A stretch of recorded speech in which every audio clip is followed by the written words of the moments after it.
Mr. President, yesterday we began yet another week of considering cabinet nominations here in the Senate, our fourth week to be precise, and we still have a long way to go. If anyone's wondering whether this is a normal confirmation process, Mr. President, the answer is no, it's not. Historically, Senate practice has been to quickly confirm a president's cabinet nominees.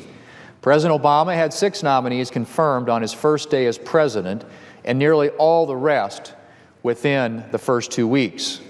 And this tradition of speedy confirmation goes back a long way. By the point in every presidency since President Eisenhower's, most, if not all, of the president's cabinet nominees had been confirmed by now.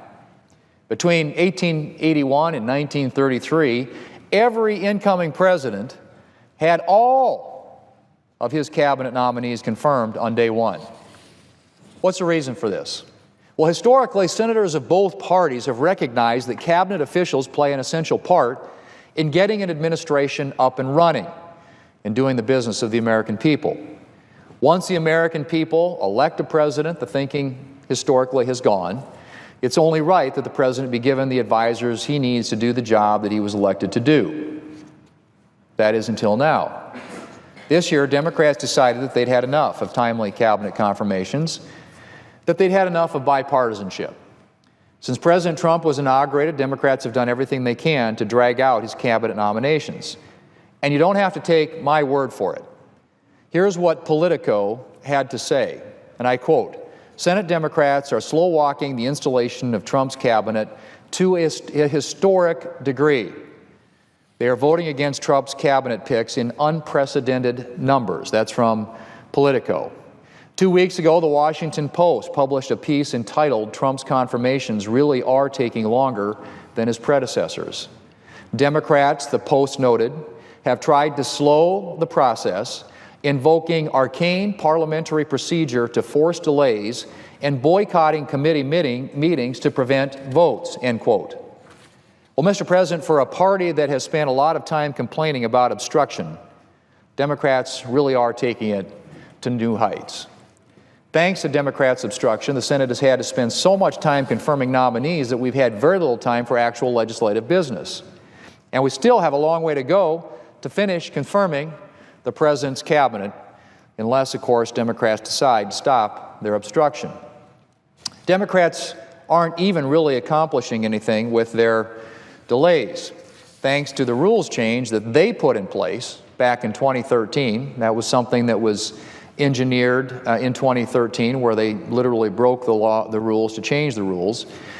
But thanks to that rules change, they can't actually prevent President Trump's nominees from being confirmed. The only thing they can do is to tie up the business of the Senate and delay work on legislation to address the challenges that are facing American families.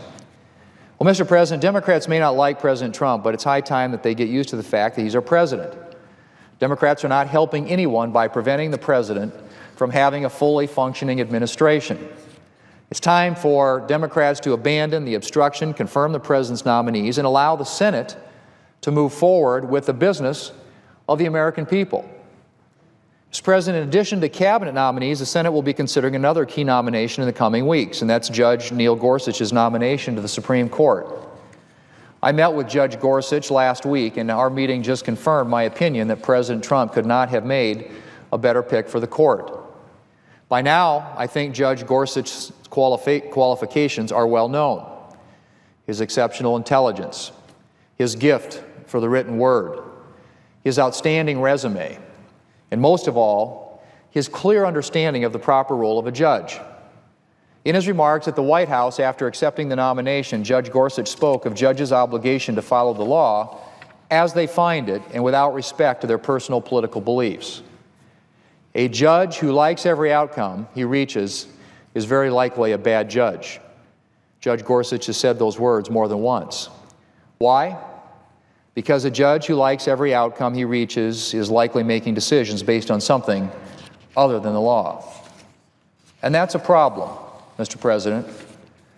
The job of a judge is to interpret the law, not write it, to call the balls and strikes, not to rewrite the rules of the game. Everyone's rights are put in jeopardy when judges step outside of their role and start changing the meaning of the law, to suit their personal opinions. But, Mr. President, Judge Gorsuch doesn't just understand judges' responsibility. He lives it. He's won respect from liberals and conservatives alike for his deep commitment to following the law wherever it leads, even when he doesn't like the results.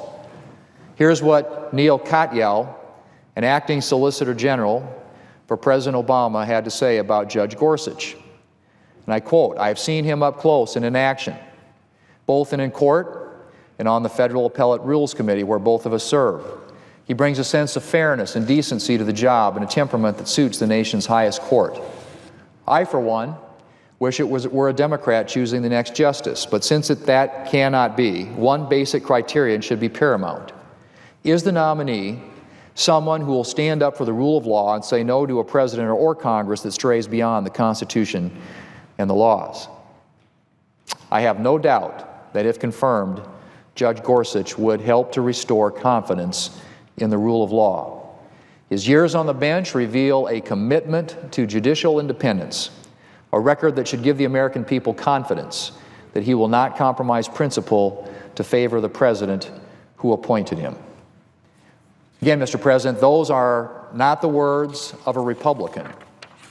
That's what Neil Gorsuch, formerly an acting Solicitor General for President Obama, had to say about Judge Gorsuch. Pretty high praise coming from a Democrat. Mr. President, one of the Democrats' favorite tactics is to accuse Republican nominees of being extremists, no matter how mainstream they actually are. But no matter how hard they try, I don't think they're going to have much success with that tactic against Judge Gorsuch. When liberal after liberal attests to his fairness and impartiality, it's pretty hard to pretend that he's anything but an excellent pick for the Supreme Court. And then there are the stats from his time on the 10th Circuit. Last week, the Wall Street Journal reported, and again I quote, "Judge Gorsuch has written some 800 opinions since joining the 10th Circuit Court of Appeals in 2006. Only 1.75%, or 14 opinions out of 800, drew dissents from his colleagues. That makes 98% of his opinions unanimous, even on a circuit where 7 of the 12 active judges were appointed by Democrat presidents and 5 by Republicans. So a very divided circuit court in terms of the composition. But let me just repeat that last line. 98% of his opinions were unanimous, even on a circuit where 7 of the 12 active judges were appointed by Democrat presidents and 5 by Republicans.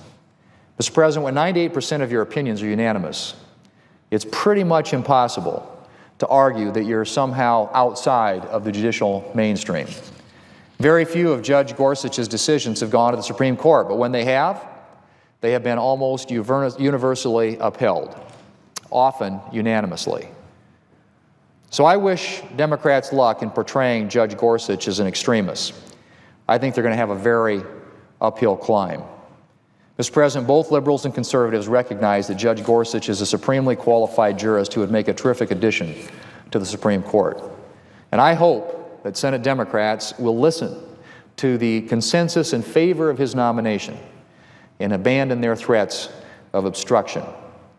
Democrats spent a lot of time talking about the importance of confirming a 9th justice to the court. Well, now they're going to have a chance to confirm an outstanding nominee, and I hope that they take it.